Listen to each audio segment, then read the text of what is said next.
claro, agradecer a presença da Lisete Lanhado, a crítica, a curadora, a pesquisadora, tão importante aqui em nosso contexto e fora dele também.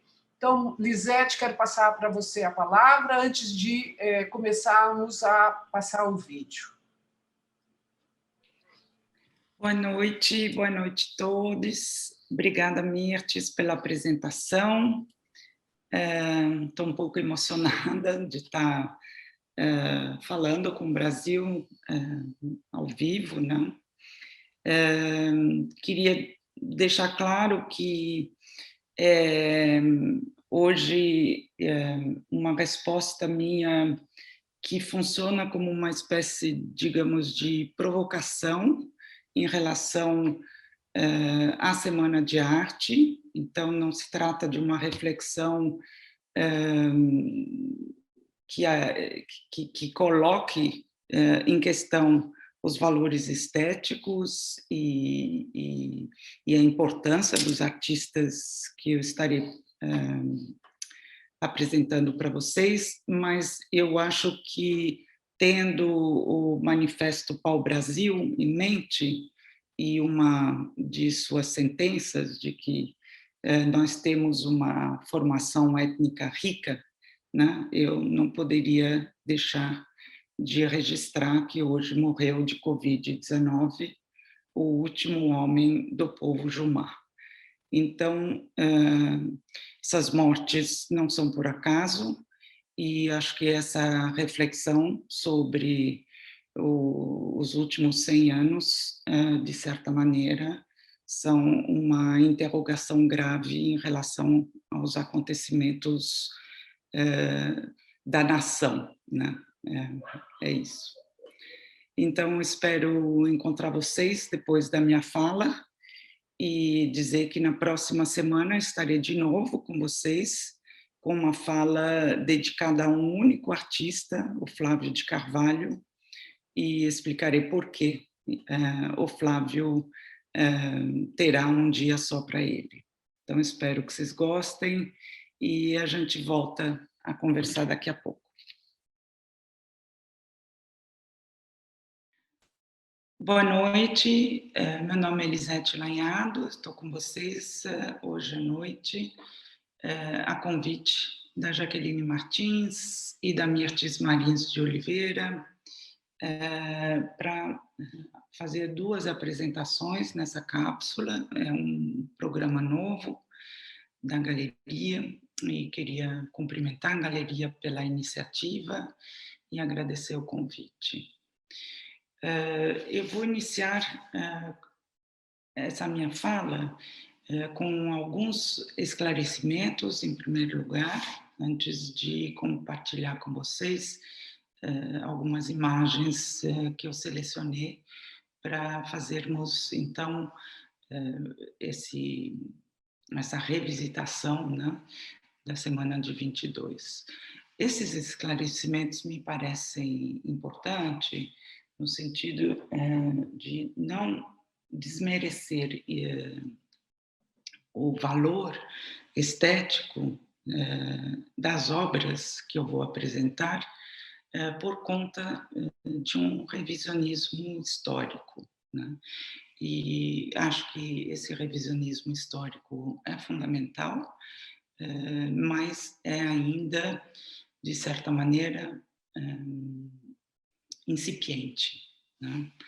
Portanto, o que eu estou dividindo com vocês são linhas ainda preliminares, fazem parte de um processo de pesquisa que está em curso, mas que não está em curso somente para mim, eu diria que é um processo em curso coletivamente.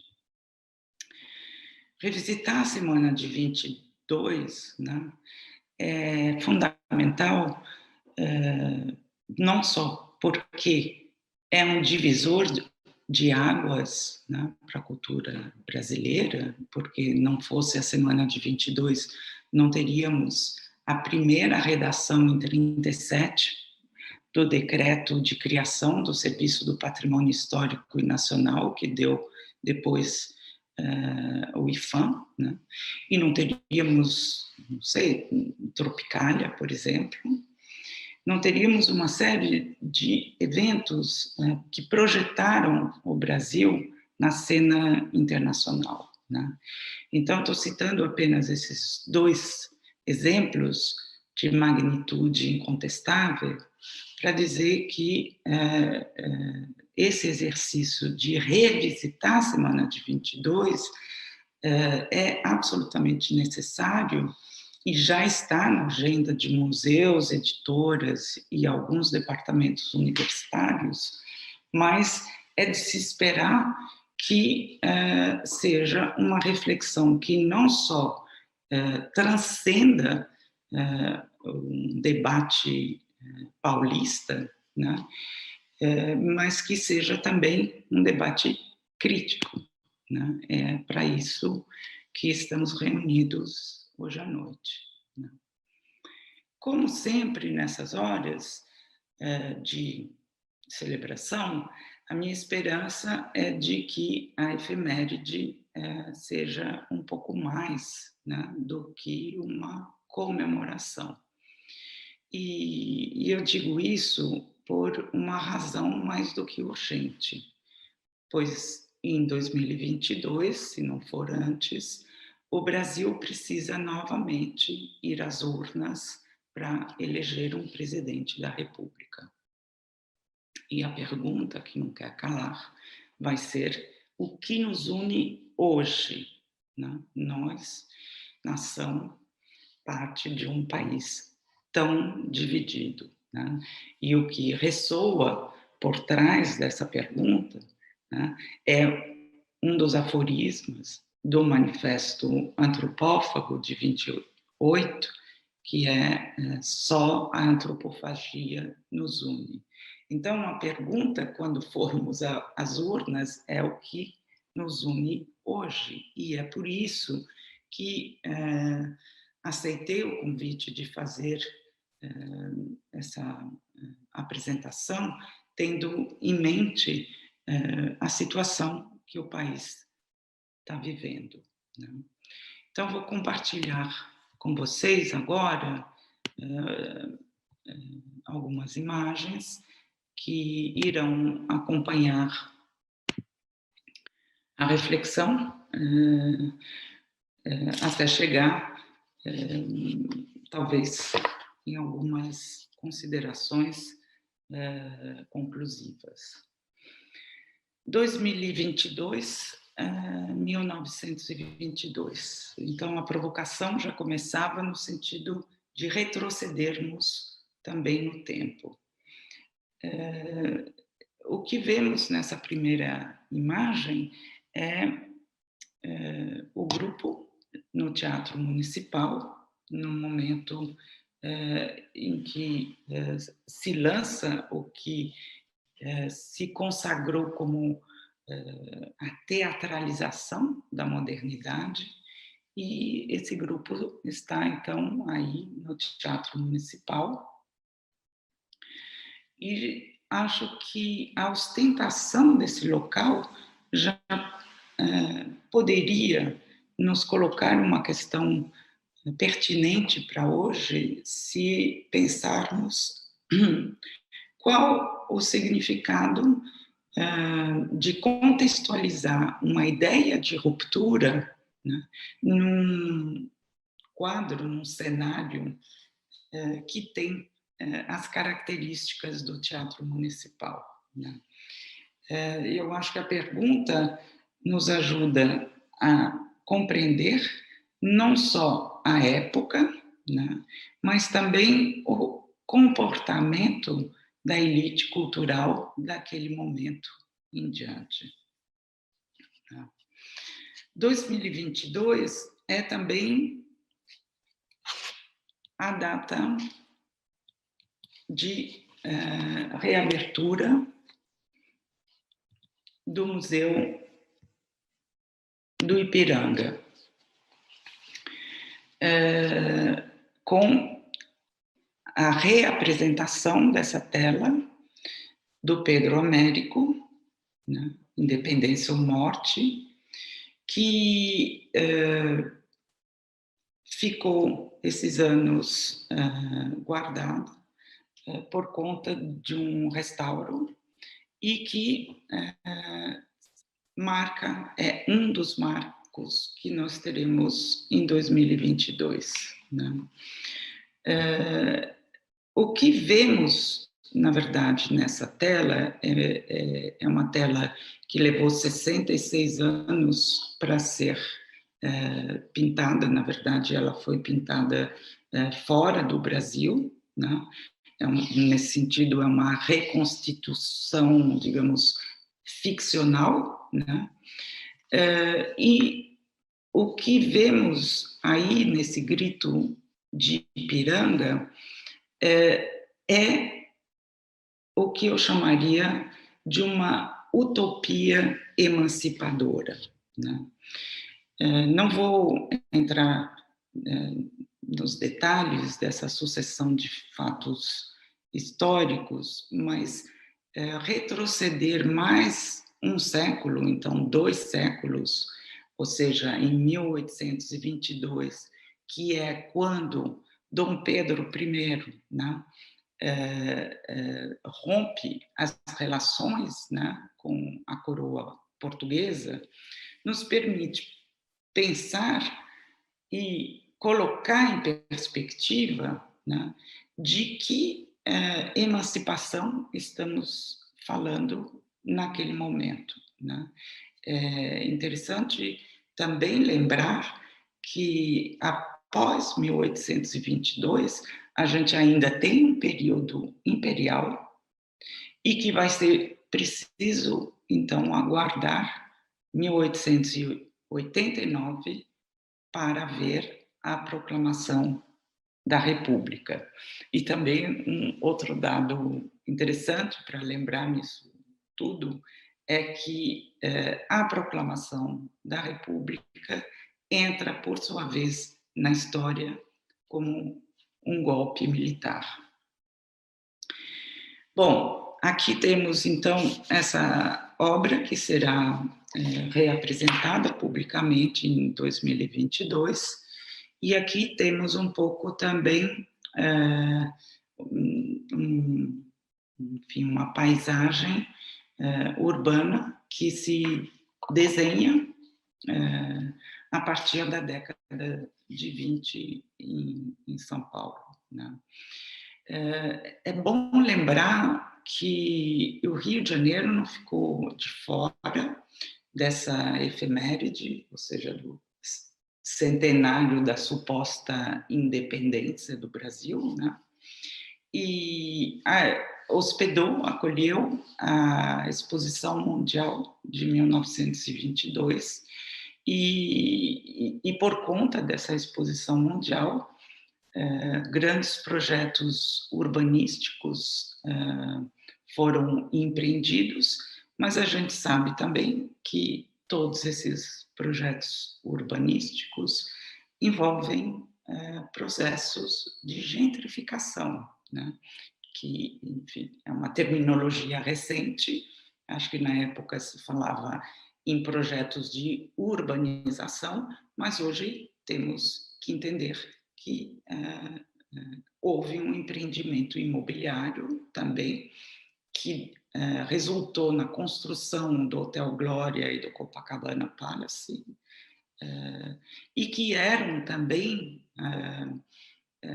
faziam parte, né, dessa vontade de projetar a reputação do país internacionalmente, né? Então, nesse sentido, podemos dizer que o objetivo foi alcançado, né? Se a gente olhar a curto prazo, né, naquele momento, podemos entender que essa reputação internacional já dá seus frutos naquele momento, né? Mas agora, voltando para a Semana de Arte e voltando para os ideários do grupo de escritores e poetas, né, que se juntam em torno do Oswald de Andrade, eu acho que não podemos menosprezar que o movimento que surge é um movimento eminentemente literário, né? Ele surge como um movimento literário contra o marasmo, como eu acho que eu já tinha dito, mas é curioso também que não há, da parte de seus organizadores, nenhuma análise, né, de quem forma a plateia desses leitores, né? Quem são os leitores? Isso me chama a atenção hoje, quando a gente entra em contato com, eu vou explicitar isso mais para frente, né? Quando a gente entra em contato com a insatisfação, né, dos autores e dos poetas que se articulam naquele momento, mas não há uma linha sequer para pensar e discutir termos como analfabetismo, como alfabetização, como letramento. Quer dizer, há uma ausência completa de uma análise, né, da recepção, né? E isso faz parte, efetivamente, da semana, e isso também comprova a urgência, hoje, de reformular nossos modos de transmissão da história, né? Então, eu acho que o exercício importante que estamos fazendo aqui hoje não é, digamos, repetir uma série de conhecimentos que existem fartamente em bibliografia e que existem na internet hoje, mas questionar, né, o significado da independência que é dado por granted, né? Porque a semana de 22, ela parte do pressuposto de que a independência já havia sido conquistada do ponto de vista político, e isso é extremamente complexo de aceitar assim, e que a tarefa, né, dos ideários da semana é uma independência cultural, né, uma independência artística, né, da matriz, né, europeia.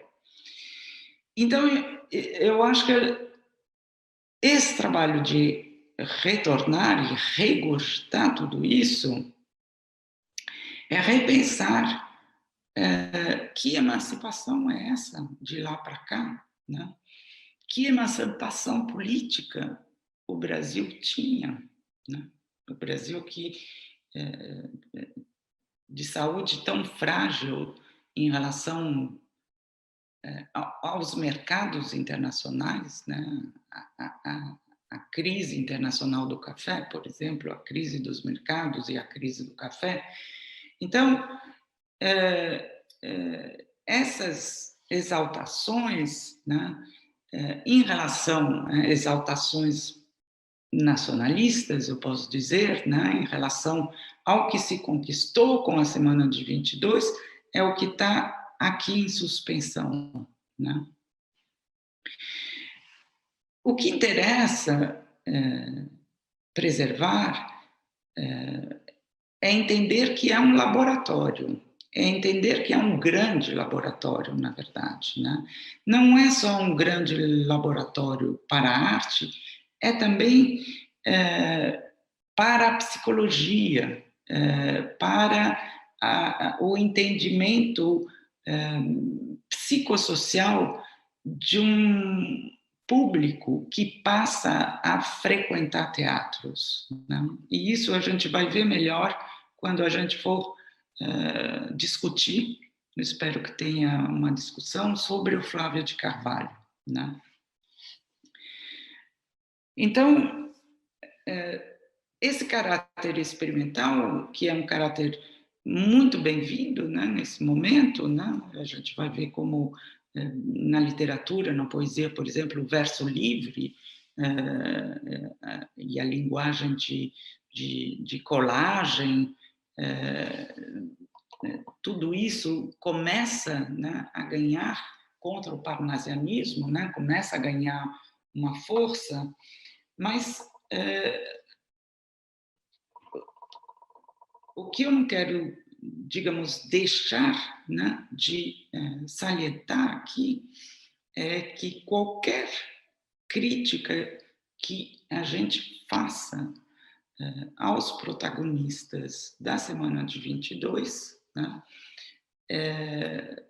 são indissociáveis, né, de relações de privilégios, de raça e de classe social que esses personagens, como Oswald, por exemplo, não eram capazes, digamos, de transcender, né?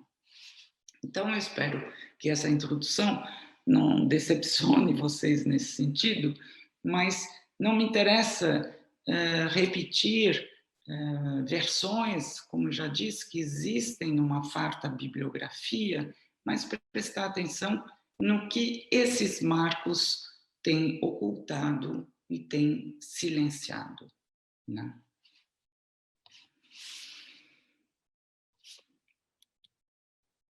Então, vocês veem aqui né, o Oswald reiterando a necessidade, né, de proclamar uma cultura própria e uma língua autônoma, pressupondo, portanto, que a independência política, social e econômica já havia sido garantida. Bom, a semana, eu estou me policiando para não dizer o movimento, porque isso é uma problematização que eu quero expor mais adiante, se foi um movimento, se podemos ou não falar em movimento de 22, né? A semana de 22 foi acompanhada de alguns números, né, da revista Claxon, que pretendia cobrir toda uma época, mas que durou apenas um ano, e de 22 a 23, e que se tornou, né, o veículo principal para difundir as ideias da semana. O que é muito elucidativo, né, quando a gente folheia de novo essas revistas, é perceber que não havia na época nenhuma intenção de afirmar alguma coisa nova, mas a ideia era ser atual, e essa distinção entre o novo e o atual me parece importante para nós, exatamente nesse momento, 100 anos depois, né? Essa reflexão que eu estou trazendo e que outros trarão, não é uma reflexão nova, mas é uma reflexão que se pretende atual. Então, é por isso que eu acho que é absolutamente pertinente revisitar esse evento.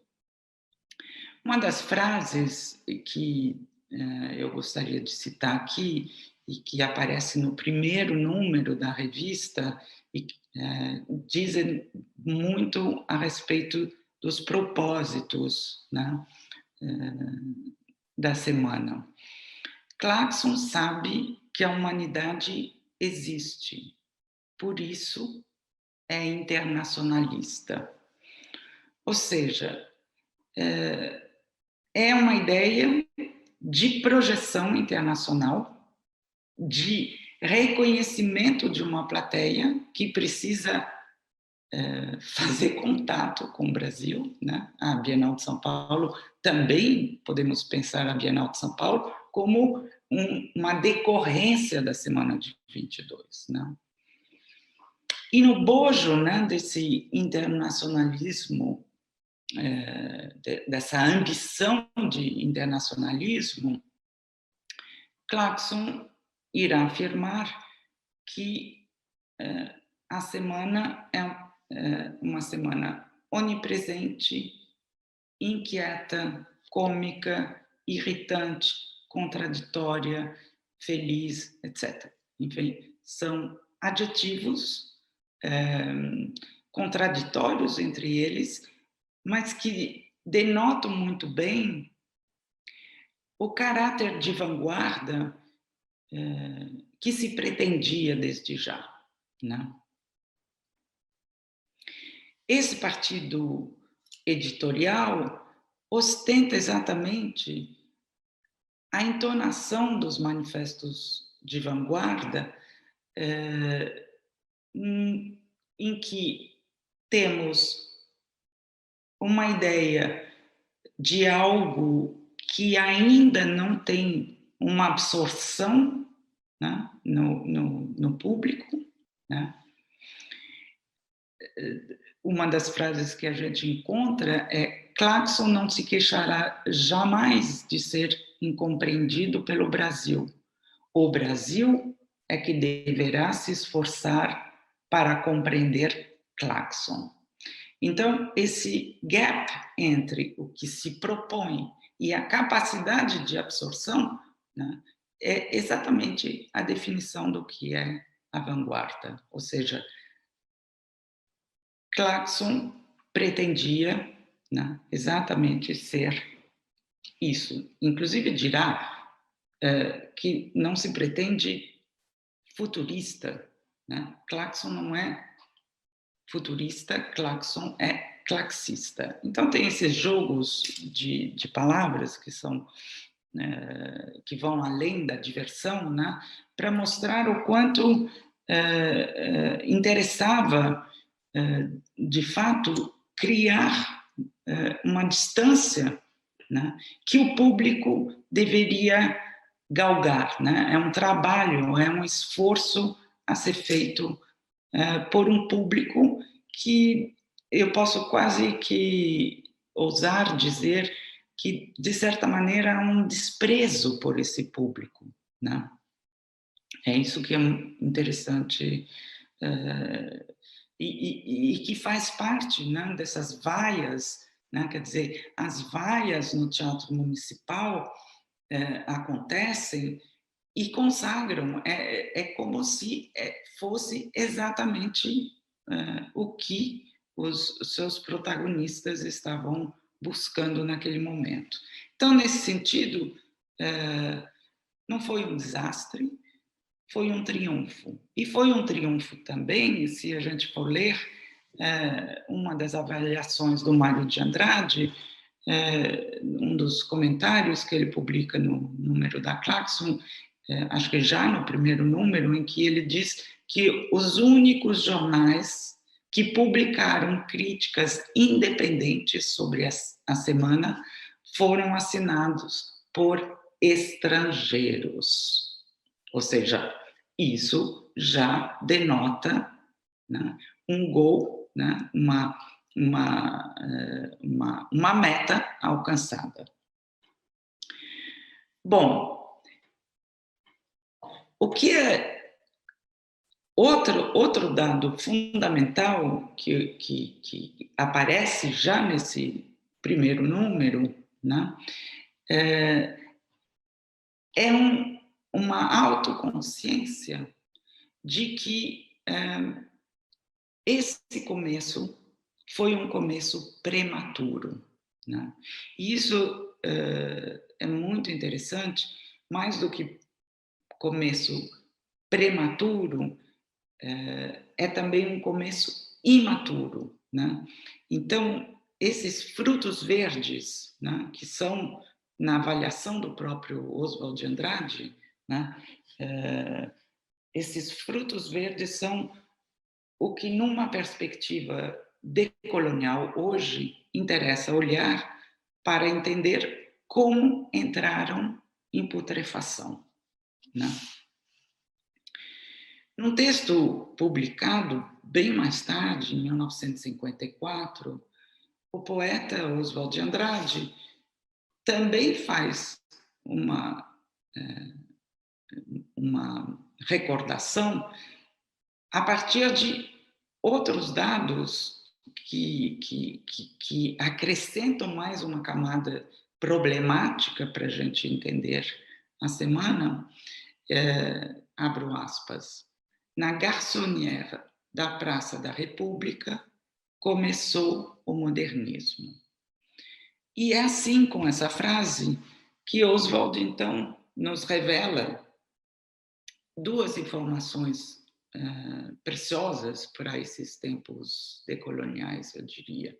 A primeira é a existência de uma garçonnière. Então, tudo teria começado nessa garçonnière. A garçonnière, como todos sabem, esse espaço masculino que acolhe relações sexuais livres, né, da instituição do matrimônio e que acolhe, portanto, homens entre eles para discutir, né, os assuntos importantes da República. E a segunda informação importante é a Praça da República. Essa Praça da República que remete a um centro urbano em construção por uma sociedade golpeada por uma crise, né, por sucessivas crises, e que vai, portanto, passando de uma paisagem de chácaras para um início de urbanização, né? Sabemos também que são as viagens que fertilizam o momento modernista, né?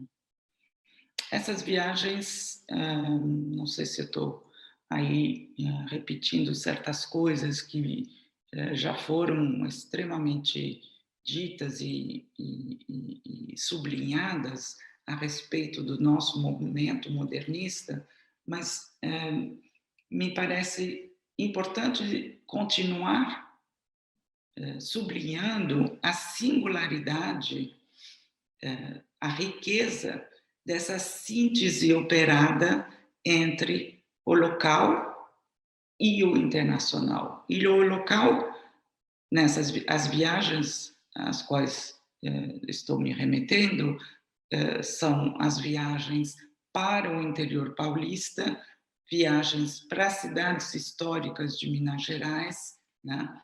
E, com isso, todo um vocabulário visual, todo um cenário tropical e cenas caipiras que serão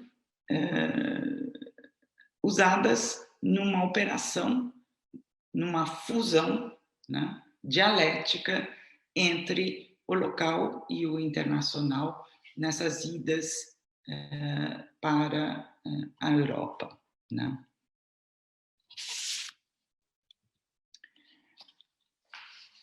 Eu acho importante termos em mente, né, que existem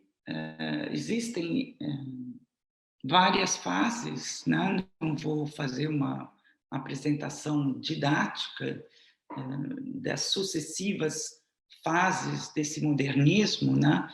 Mas interessa ver no Pau-Brasil, no Manifesto Pau-Brasil, algumas menções que estavam ausentes na semana de 22. Então, o que aparece, por exemplo, tem uma das frases, acho que mais lindas, talvez, do manifesto, é: o carnaval no Rio é o acontecimento religioso da raça. Essa etapa, né, abre o Brasil mais propriamente para uma dimensão, eu diria até menos internacionalista, né, e mais generosa, né, para com as fontes locais, né? Então aparece o vatapá, né? Como todos sabem, é a comida que chega ao Brasil com os africanos, com os urubás, né? Os africanos e urubás. Então esse verso lindo também, o vatapá, o ouro e a dança. É citado Rui Barbosa, figura importante, que defendeu o abolicionismo, mas também é uma figura complexa se a gente rememorar que é o próprio Rui Barbosa que destrói parte importante da documentação histórica relacionada ao tráfico de escravos.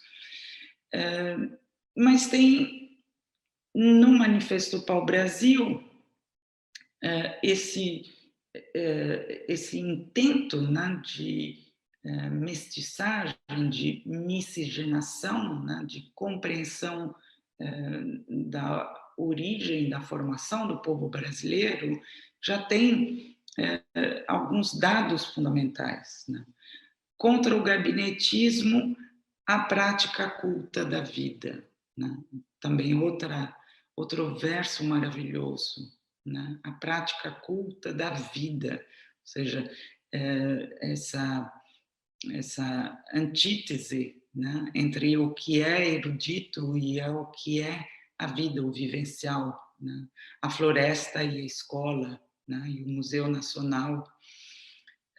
A língua sem arcaísmo, sem erudição, e talvez agora também um dos versos que eu mais gosto, a contribuição milionária de todos os erros. Então, eu não sei, eu tenho um apreço especial por esse momento do manifesto, mas eu acho que não devemos, de toda maneira, acreditar, né, nesses versos, nesses aforismos, como preceitos que foram seguidos, né, à risca. Eu recomendo ler, por exemplo, o Charles Nunes Bahia, que denuncia, né, a apropriação cultural antropofágica, justamente pelas máscaras brancas do racismo indigesto, né? Então, é um processo incompleto. A gente vê aí a poesia Pau-Brasil como uma criança, efetivamente, olhando com os olhos livres, né, a natureza, né, e a riqueza de culturas que constitui o berço brasileiro. A gente vê um distanciamento já da matriz erudita dos doutores, né, mas com isso não podemos ainda acreditar no mito que será forjado a partir daí de uma democracia racial, né, que eu acho que é o maior problema que estamos enfrentando e que devemos enfrentar com a releitura da semana de 22. Né? Eu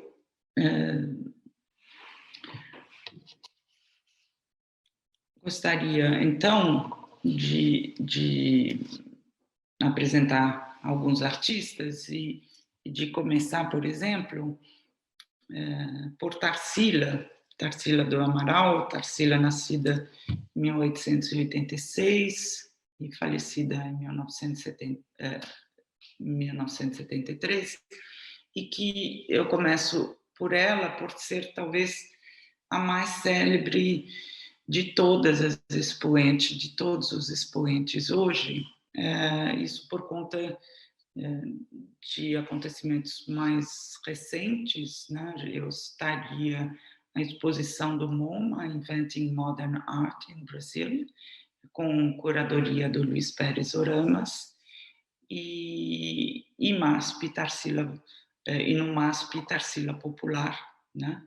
Que levou milhões de pessoas a ver a exposição e que torna, portanto, Tarsila, dentre todos os participantes da semana, a sua figura mais emblemática hoje, né?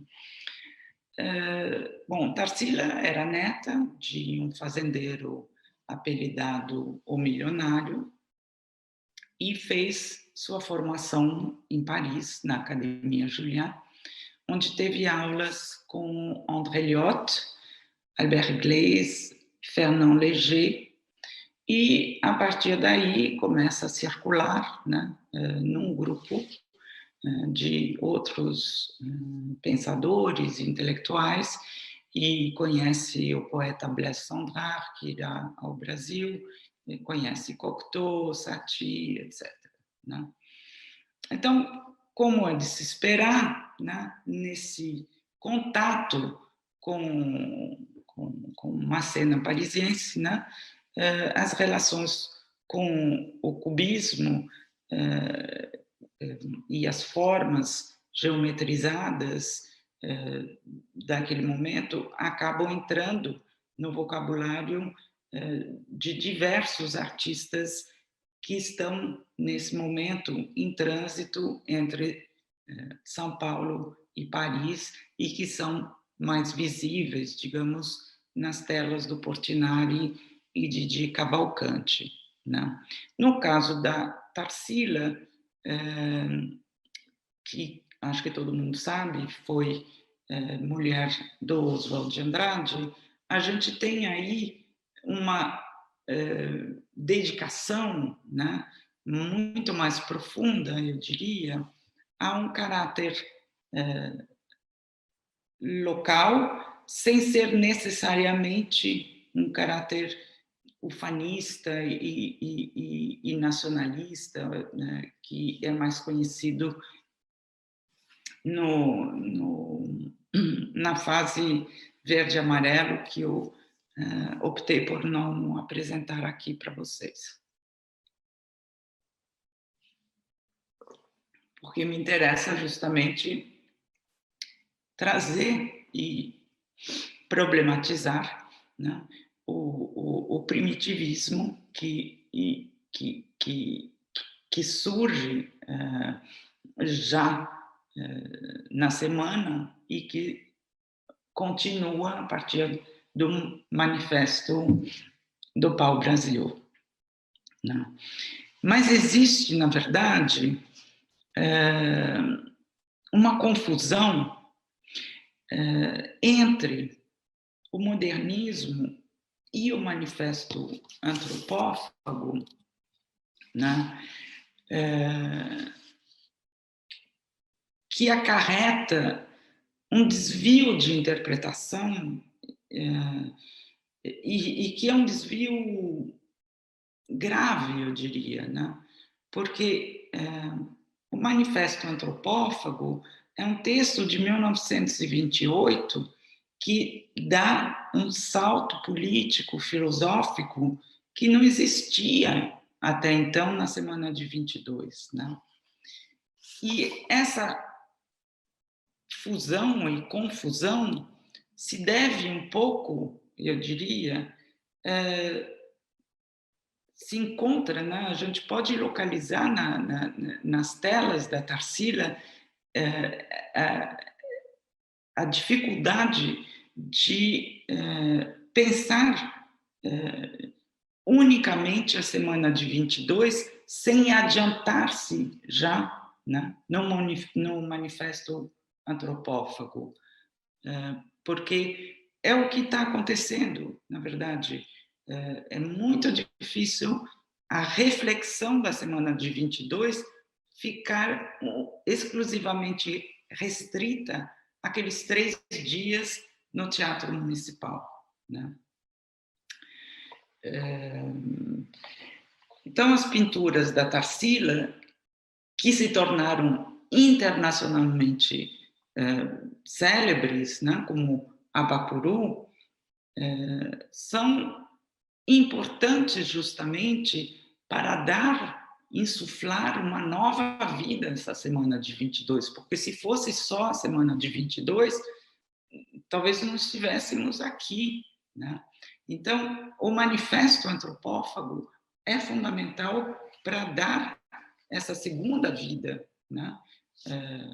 A semana de 22. É como se fosse, digamos, esses frutos imaturos se tornando maduro naquele momento, né? Como vocês sabem, a Papuru, né, é um presente de aniversário, desculpa,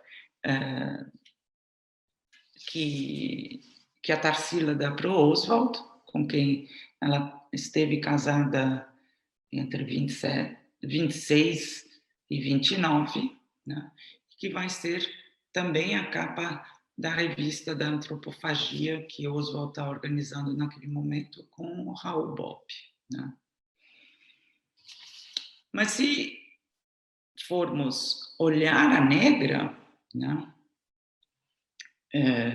que é uma tela pintada em Paris, a partir de reminiscências de antigas escravas que moravam na fazenda da Tarsila, né, a gente percebe aí a diferença entre a estilização aqui das referências europeias, coisas que já podiam ser encontradas em fotografias etnográficas daquele tempo, e o salto, né, que nós vemos aqui já com a antropofagia, em que os temas e as cores locais já dão conta, né, de um vocabulário vernacular. A trajetória da Tarsila é extremamente rica e interessante também de acompanhar depois do casamento com Oswald. Em 31, a Tarsila, atraída pela Revolução Comunista da União Soviética, em 31 ela vai para a Rússia com seu então companheiro, o médico e psiquiatra Dr. Osório César, de quem eu volto a falar na semana que vem, quando falarei da participação do Flávio de Carvalho, né, o maior, digamos, quase o antropófago do grupo. Mas dessas viagens da Tarsila, é importante a gente sinalizar que elas acabam nutrindo e alimentando uma sensibilidade social, né, que aparecem em outras fases, né, como nessa fase social, em que a classe operária, que é muito pouco tematizada, eu diria, ganha aí algumas telas fundamentais e que são constitutivas da complexidade de uma artista como a Tarsila. Por conta dessa viagem em 32, o que eu não mencionei, por conta da viagem em 32, a Tarsila vai ser presa, né, durante a Revolução Constitucionalista, e em 33 ela faz aí uma outra viagem, dessa vez para participar da reunião do Comitê contra a Guerra Imperialista, onde ela dá uma palestra intitulada A Mulher na Luta contra a Guerra, né? O pós-guerra é importante não só para a urbanização de São Paulo, para a compreensão dos efeitos migratórios, né, da cidade de São Paulo, mas para entender também que a década de 20 ali sinaliza já a década da mulher, né? Já a partir do papel que a mulher teve durante a gripe espanhola e do início das reivindicações das mulheres para trabalhar fora de casa, reivindicar o direito ao voto, ao divórcio, nos Estados Unidos, a liberação sexual, a emancipação, enfim, começar a dirigir carros, aparecer de cabelos curtos, fumando cigarro, usando maquiagem, uma série de atributos até então reservados, talvez, a trabalhadoras do sexo, mas que, de certa maneira, eu acho que é uma figura como Tarsila, nesse sentido, a mulher moderna, né? A gente pode encontrar na Tarsila. Eu gostaria de passar agora para outra figura-chave da semana, quando a gente pensa nos versos livres, e uma figura bem distinta aí do Oswald de Andrade, o Mário de Andrade.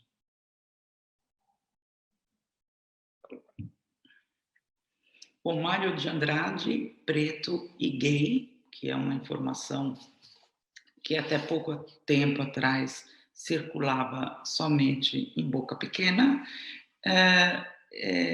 folclorista, etnógrafo, importante musicólogo, né, um dos grandes teóricos da música brasileira do século XX, né? Não citei o Villa-Lobos, porque, como eu disse, eu não ia citar todos os participantes da Semana de 22, mas Mário de Andrade é essa figura macunaímica, hoje a gente pode dizer, né, que escreveu Pauliceia Desvairada, que escreveu A Escrava Não É Isaura, um livro de 1925, e que, nesse sentido,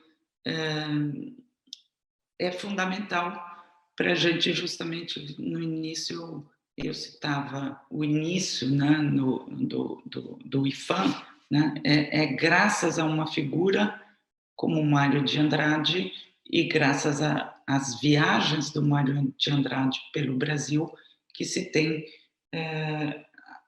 a criação, o entendimento, né, da noção de patrimônio. Mas eu vou dar um salto agora para finalmente entrar na questão que nos interessa através de uma figura que a gente está conhecendo há muito pouco tempo, o artista Jaider Esbel, artista macuxi de Roraima, e que justamente vem se reivindicando como neto direto de Macunaíma, né? Jaider está, no momento, com uma exposição na Galeria Milã, e graças a um texto que ele publica em 2018, nós temos um convite a pensar criticamente a decolonização, a apropriação cultural, o cristianismo, o monoteísmo, a monocultura e todos os dilemas de existir globalizado, né? Então, se nós temos, graças ao Mário de Andrade, né, Macunaíma, que é um texto escrito a partir da retomada de relatos, né, para o etnógrafo alemão, né?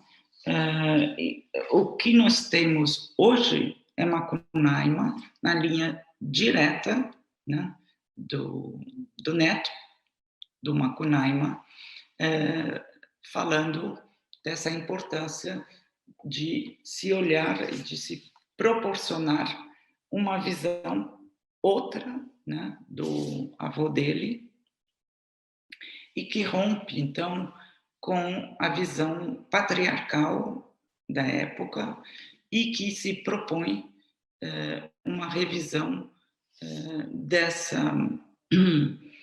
desses estereótipos, né, do erótico e do exótico, né, no modernismo brasileiro, e que vem, né, de certa maneira, já desde a semana de 22. Né.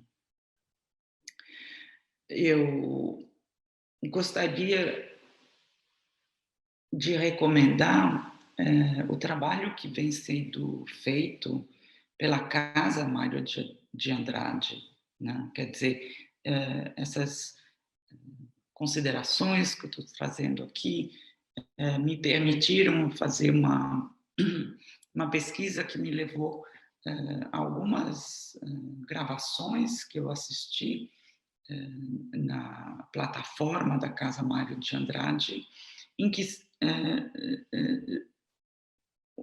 se mostra, né, à luz, né, dessas reivindicações antirracistas, né, todo um trabalho que está sendo feito no sentido de reverter, né,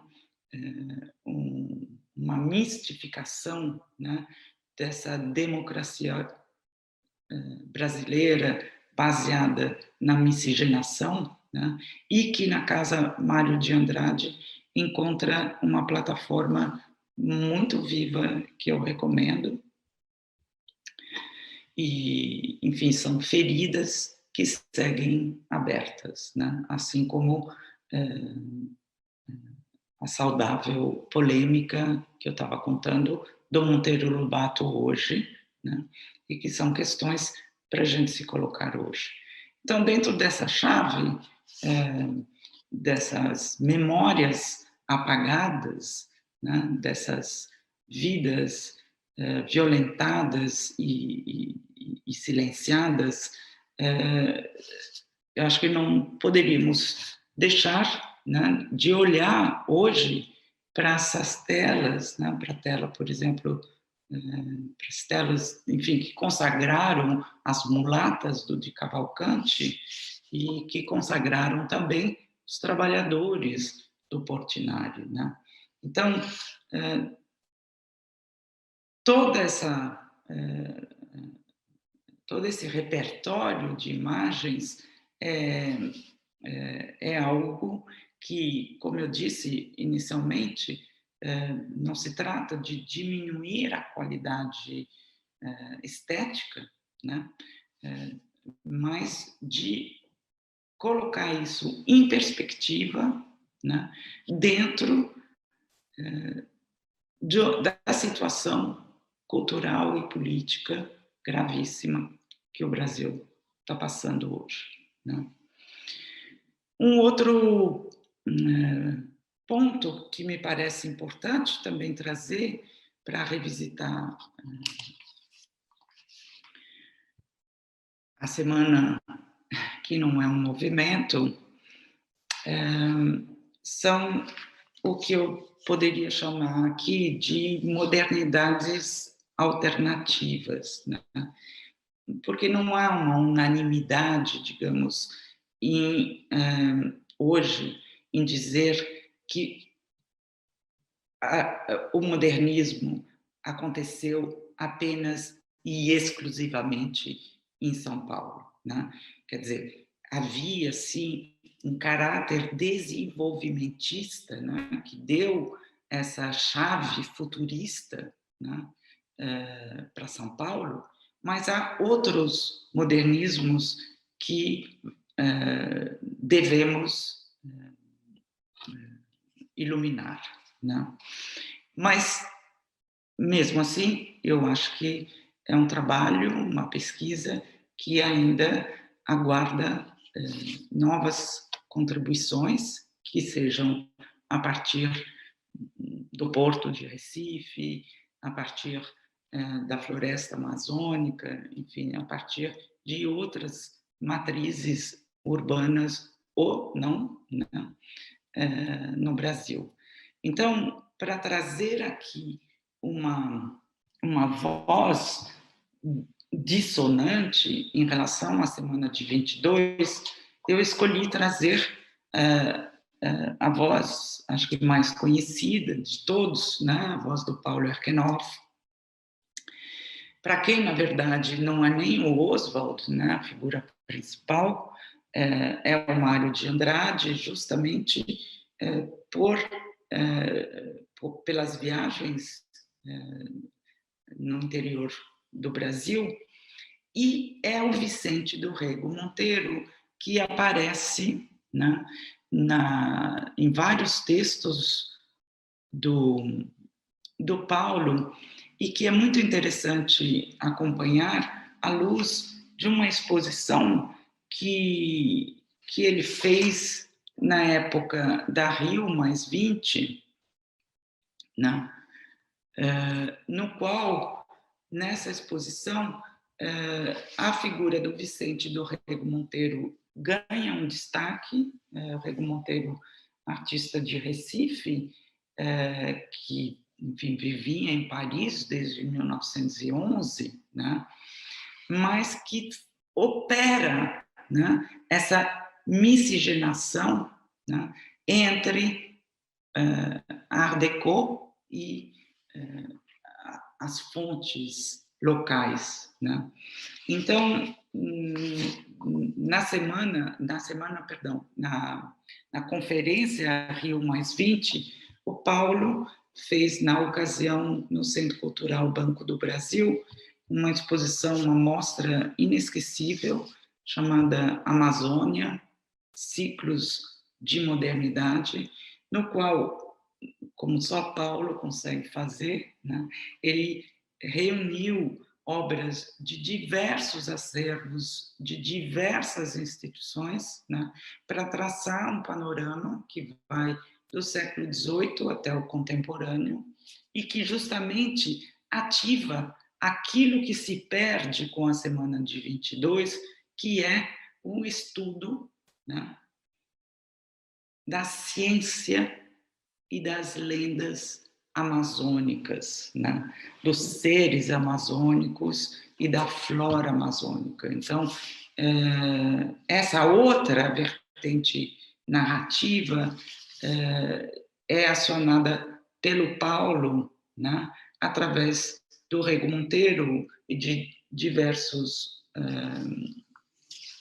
outros artistas, mas no sentido de deslocar, né, o protagonismo de São Paulo, né? E é curioso isso acontecer, sabendo, né, que justamente é o próprio Paulo Erkenhoff, é o próprio Paulo que fez essa Bienal, a 24ª Bienal em 98, que se consagrou como a Bienal da Antropofagia e que, num certo sentido, faz uma operação similar à operação que o próprio Oswald estava fazendo, ou seja, de colocar um paradigma local, né? E, nesse sentido, é a primeira vez que uma Bienal de São Paulo, que sempre buscou sua internacionalização através do olhar do outro, né? Então, é curioso ver como esse núcleo histórico do Paulo, né, é fundamental para fomentar uma posição crítica a partir de um paradigma intelectual local, né, e elevar, né, o evento de São Paulo a uma posição que não é uma posição subserviente, mas que, no entanto, não descarta a possibilidade, como eu já mencionei, de fazer essa exposição, no qual justamente ele desloca a matriz de São Paulo para a região amazônica, né? Bom, então, voltando agora, fazendo uma recapitulação, a pergunta é, né, o que podemos preservar, né, desse aparente triunfo, né, para as mutações do século XXI, que eu acho que são essas nossas questões hoje que nos interessam, é perceber que o manifesto antropófago, né, dá à semana de 22 essa sobrevida, né, esse momento mais maduro.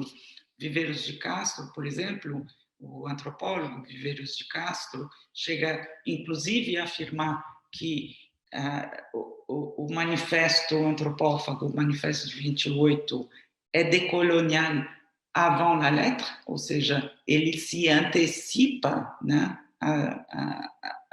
a toda essa tarefa decolonial que estamos empreendendo hoje, mas eu acho que é preciso ainda, né, olhar para o manifesto e entender que, apesar, né, de ter alguns versos não só poéticos, mas de uma pungência política extraordinária, né?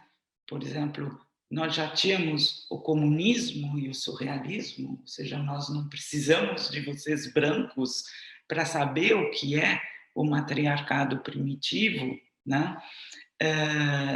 Sem vocês não teriam, sem nós, vocês não teriam nem a Declaração dos Direitos dos Homens. Quer dizer, eu acho que, efetivamente, a partir do manifesto antropófago, nós temos aí um momento em que a semana de 22 alcança, sim, uma espécie de emancipação, efetivamente, né? Eu não poderia deixar de mencionar Anita Malfatti, né? Eu digo isso apesar de entender que a compreensão da Anita, né, na literatura crítica, né, é uma posição que fica meio que sem lugar em relação, né, à sua contribuição, né, nesse momento. Ninguém sabia ao certo o que é ser moderno naquele tempo. Hoje, nós não poderíamos dizer o mesmo. Hoje sabemos o que é ser moderno, né?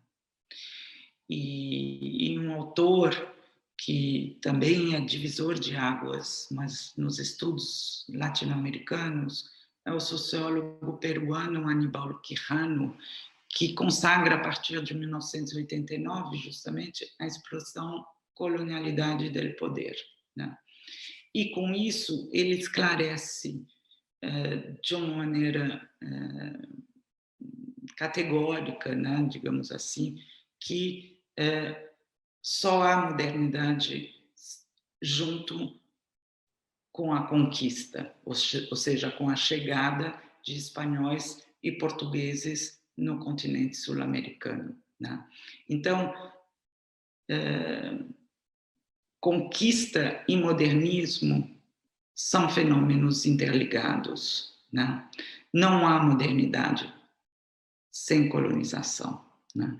E essa teoria desenvolvida por Quijano é hoje, enfim, uma das propostas epistêmicas mais discutidas por diversos pensadores atuais, mas, infelizmente, o Brasil oficialmente não figura nesses estudos desse grupo Modernidade e Colonialidade, provavelmente pelo fato de se referir a uma conquista portuguesa e não uma conquista espanhola, né? E isso é problemático porque acaba colocando o Brasil, né, fora da realidade latino-americana. É uma questão muito bem apresentada pela pesquisadora Luciana Balestrin, um estudo dela, onde ela desenvolve justamente essas considerações a partir, né, da ausência do Brasil, né, nessa reflexão e do problema disso a partir do momento que sabemos que o Brasil é o último país a abolir a escravidão. Então, se entendemos, né, a colonização como um fenômeno baseado na ideia de raça, na formação do capitalismo mundial colonial moderno no século XVI, deixar o Brasil, né, fora desse contexto é problemático no sentido que daí não se entende efetivamente como durante tanto tempo, né, se criou esse mito de uma formação étnica rica, né,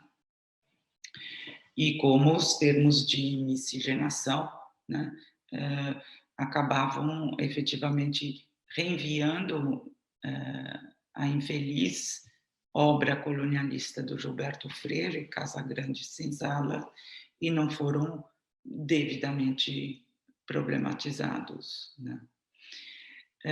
Se hoje também quisermos não somente revisitar à luz, né, do capitalismo mundial colonial, mas também trazer para o presente a reflexão feminista, me parece fundamental remeter à contribuição da filósofa argentina Maria Lugones, que infelizmente nos deixou o ano passado, e que se dedicou a pensar como e por que o sistema colonial fabricou a noção de superioridade e, portanto, de dominação do homem sobre a mulher, né?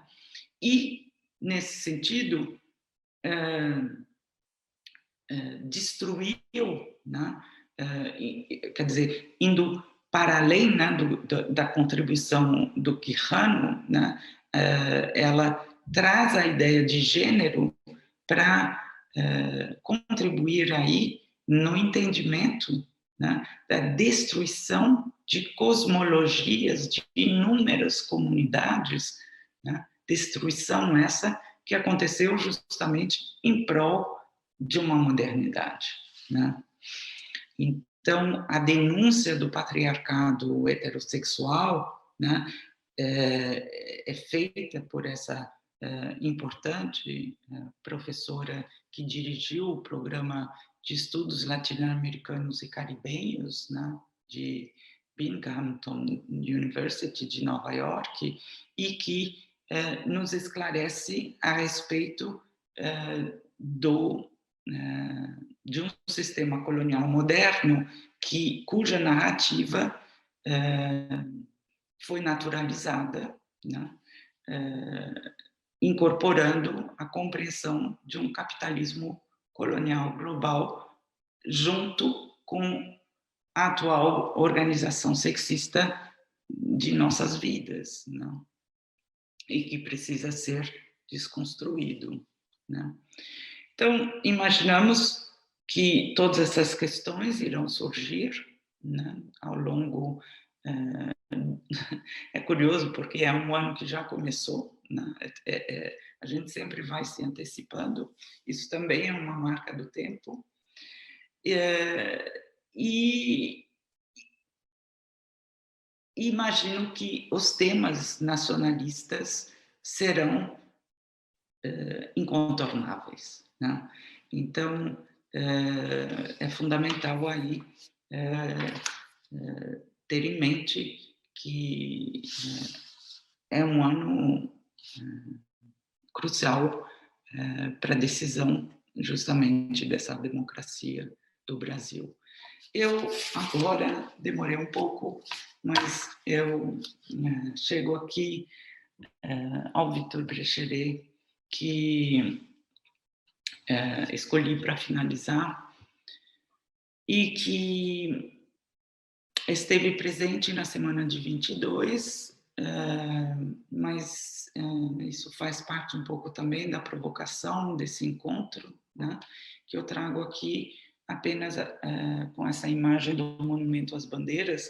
É um cartão postal, vocês estão vendo que é um cartão postal, o céu está azul, a grama está verde, e esse é o cartão postal, o Monumento às Bandeiras, né? Então, inspirada pelo movimento de retirada de monumentos que glorificam e perpetuam justamente em mármore imagens de poder, imagens de dominação, né?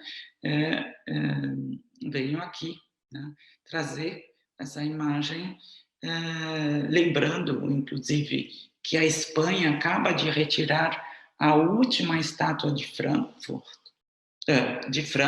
perdão, já estou cansado, que a Espanha acaba de retirar a última estátua de Franco, e trago, então, esse cartão postal da cidade de São Paulo para a gente problematizar, então, agora, o significado, né, desse monumento por um dos expoentes principais, né, da semana de 22, que é o Victor Brecheret, que também, um pouco como Rego Monteiro, também operou essa fusão entre o primitivo e Art Deco, mas não é disso que eu quero falar aqui.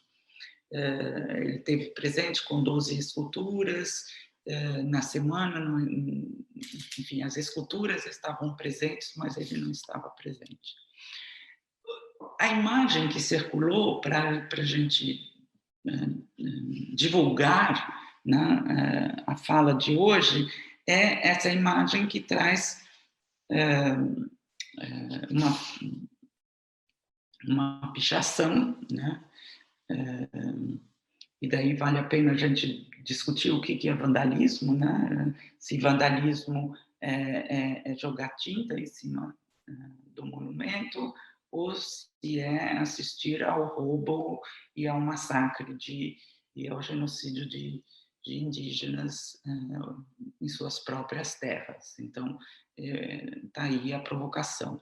Mas essa imagem foi gerada e provocada pela PEC 215, em 2015, uma proposta de emenda constitucional que foi desarquivada o ano passado e que retirava da FUNAI, né, a demarcação de terras indígenas e quilombolas e transferia essa tarefa para o Congresso Nacional, vale dizer, para a bancada ruralista, né, e que, então, desconsiderava a posse das terras indígenas e as transferiam para a União, né? Então, essas foram, enfim, as imagens, né, que circularam na época, colocando de novo em xeque a presença, né, desse monumento às bandeiras, né, os bandeirantes, e seguindo na mesma toada, né, eu gostaria de recomendar para vocês a performance do Denilson Baniwa, que vocês podem ver na internet, em que se vê o artista na 33ª Bienal, né, na frente de ampliações de fotografias etnográficas de indígenas, né? E nessa performance, o que vemos é o Denilson deambulando pelo pavilhão da Bienal ele entra na livraria da Bienal, compra esse livro que ele empunha,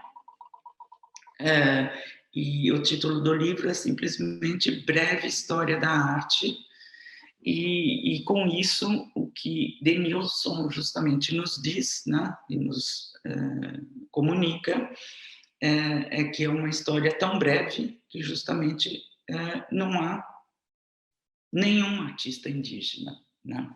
Quer dizer, o artista indígena é a imagem que vemos, né, a representação que vemos atrás dele, né, que estava na 33ª Bienal, que são indígenas Selknam, Nama. E com isso, Denilson faz a denúncia, chega de ter branco pegando a arte indígena e transformando-a em simulacros. Arte branco roubando o tempo todo das populações nativas, né? E, nesse sentido, fazendo um paralelo, né, ao extrativismo dos colonos que chegaram na América, né?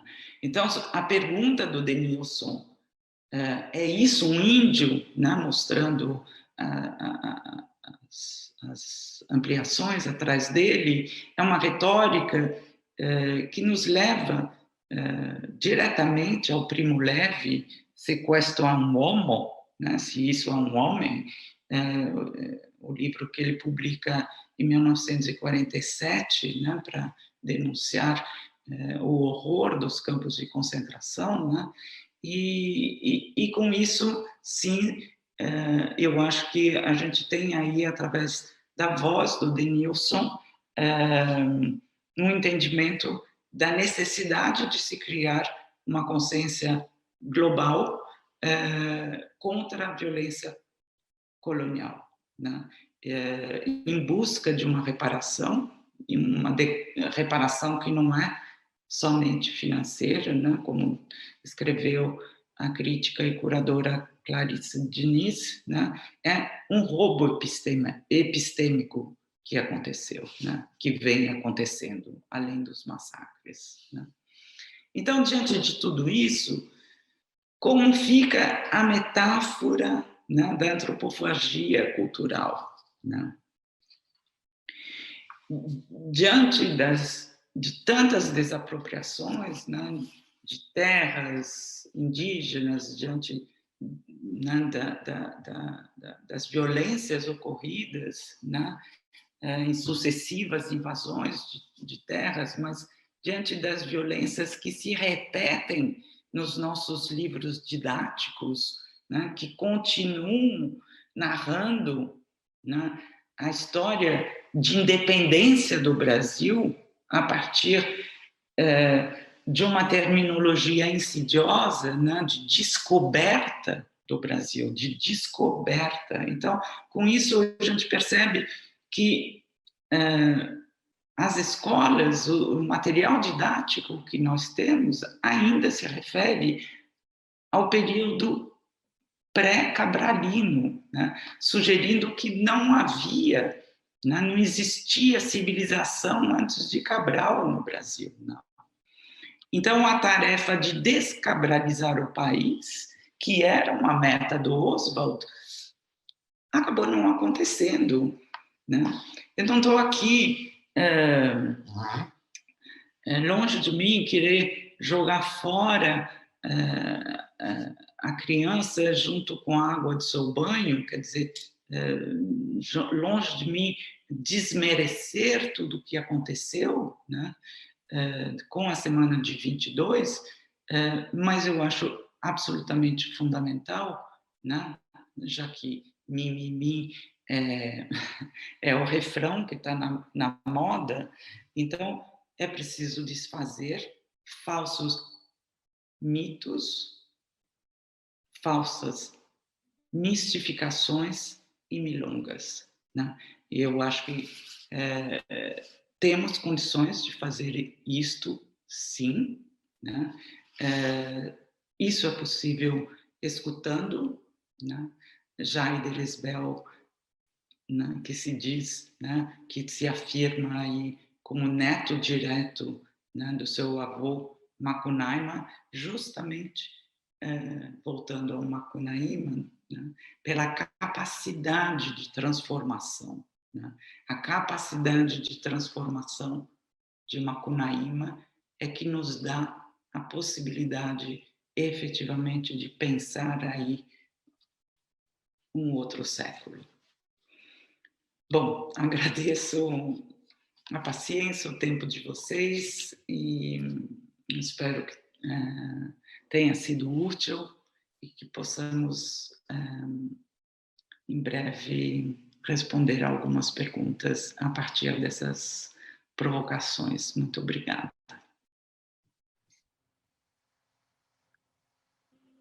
Bom, aqui de volta para a nossa sala, quero agradecer a Lisete Lanhado pela fala incrível, que acredito que vai proporcionar muitos insights e reflexões e debates ao longo do próximo ano, que promete ser um ano de celebração de efeméride e que nós precisamos ficar atentos, né, aos significados dessa comemoração. Tem aqui uma questão, Lisete, então muito obrigada, né? Quero ler para você a questão do Minerini. Minerini fez o trabalho para mim, ele já articulou as questões, já redigiu, está lindo, agradeço muito. Minerini, boa noite, muito grata. Então, ele coloca 3 questões aqui para você articular como quiser, né? Então, primeira, levando em conta que a semana de 22 surgiu uma garçonnière, e consequentemente gestada inicialmente por homens, qual é o lugar da mulher nesse contexto?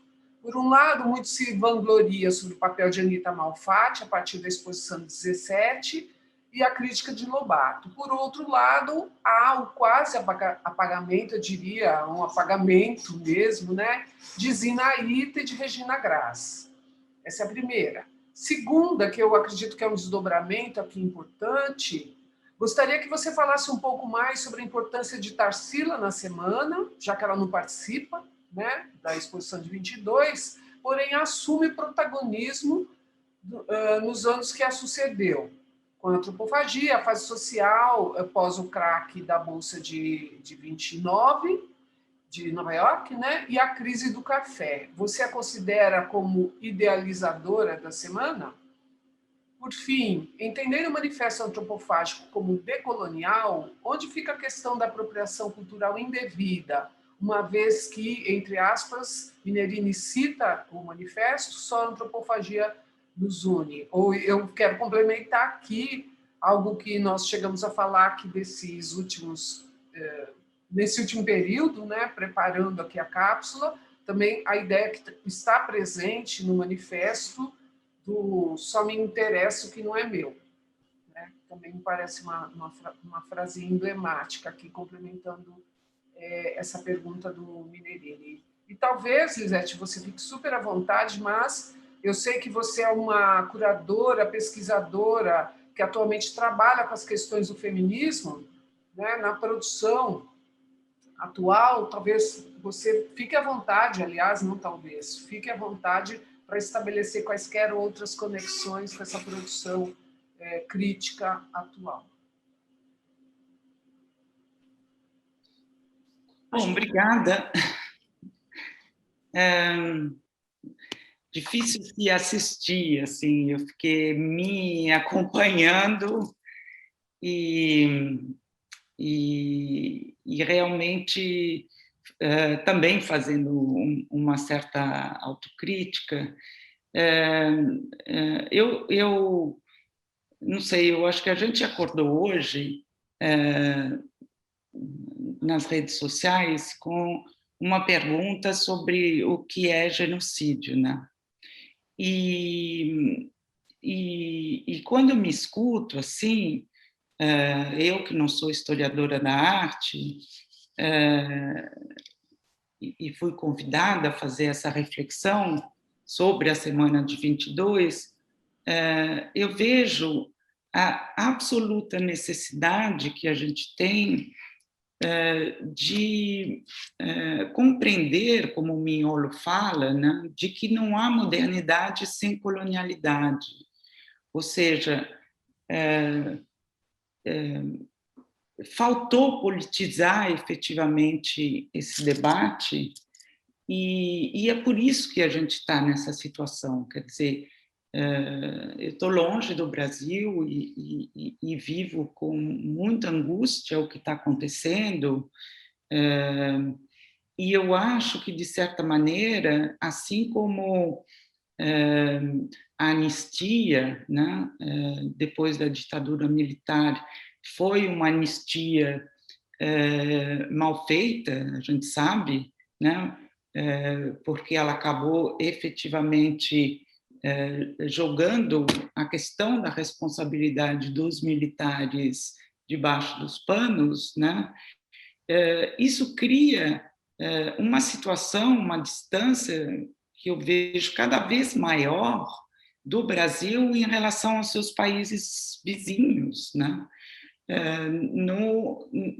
Na compreensão dos seus processos históricos e políticos, né?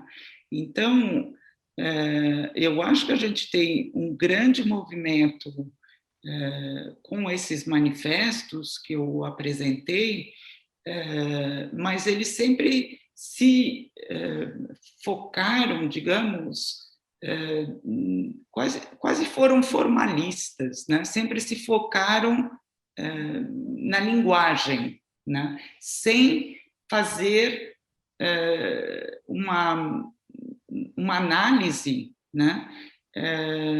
Da trama do poder, ou seja, do que sustenta a cultura, né? E entendendo que a história ocidental, né, a civilização ocidental, ela só existiu porque houve escravidão, né? E o Brasil tem um papel vexaminoso historicamente. Então, para responder à pergunta, eu acho que o Manifesto Antropófago, eu releria ele hoje à luz dessa chave de um roubo epistêmico. E me parece que a gente, enfim, como sempre, né, em sua própria definição do moderno, quer dizer, é uma promessa, mas ela não se realiza, né? Então, o que eu espero de 2022, e a gente está aqui nesse sentido, é fazer isso, né? Eu acho que a gente tem motivos de sobra para olhar a produção brasileira e se orgulhar dela. O meu temor nessa... Porque uma coisa é a comemoração, outra coisa é a celebração, mas o meu temor, quando eu recebi o convite, é que em 2022 temos eleições, né? Então, o meu temor é essa chave nacionalista que não pode mais se repetir, né? Então, minha fala vem um pouco nessa angústia do que está acontecendo e na tentativa de rastrear, né, onde a coisa deu errado, né? Então, é um pouco o que me parece agora a parte que nos cabe desse latifúndio, mas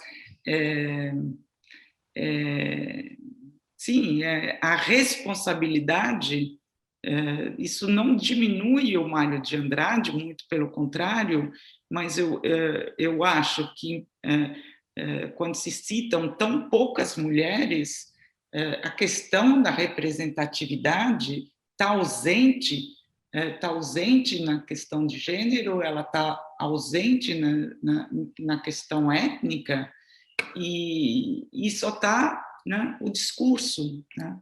E essa questão da representatividade, na verdade, eu tenho quase vontade de dizer, é uma outra provocação, de que a gente também não pode, nós brancos, se apropriar dos estudos coloniais, porque essa questão de representatividade, é o grande momento que está acontecendo, né? E a revisão da semana deve ser feita, na minha opinião, justamente por essas vozes violentamente silenciadas. Não sei se... assim, não consigo responder, porque desde o início, na verdade, também, eu disse que, assim, são reflexões ainda incipientes para mim, e eu acho que a gente tem que entender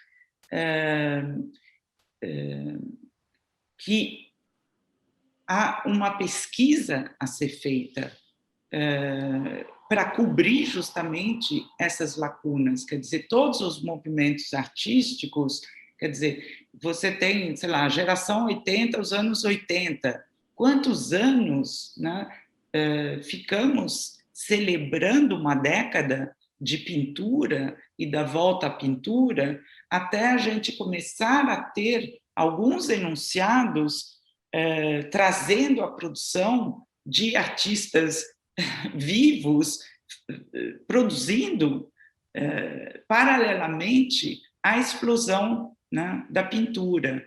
Então, eu acho que a gente tem que aproveitar efetivamente essa compreensão de modernidades alternativas, não para salvar o modernismo, né, porque, como eu disse, se eles não sabiam o que era, hoje nós sabemos o que é. Então, nesse sentido, eu acho que a pesquisa deve se ampliar e a gente tem que fomentar, né? Assim como eu disse em algum momento, que é muito interessante pensarmos o deslocamento de São Paulo em relação ao Brasil, quando se pensar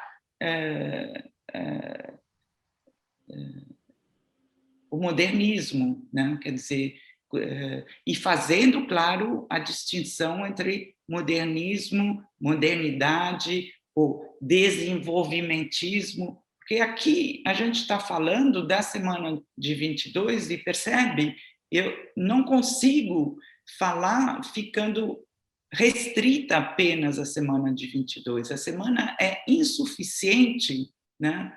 A gente não estaria aqui conversando, né? Quer dizer, na verdade, isso mereceria talvez até um simpósio, porque, na verdade, na sequência disso, você chega efetivamente até Tropicália, por exemplo, né? Onde você tem um penetrável com a frase do Hélio Oiticica, a pureza é um mito, quer dizer, isso é uma releitura também do Manifesto Antropófago, e só existe efetivamente porque houve o manifesto, mas isso de nenhuma maneira define a semana de 22. Então, assim, em termos de lição de casa, né, quer dizer, se você pergunta para um pesquisador para falar sobre a semana de 22, você teria que parar ele assim que ele sai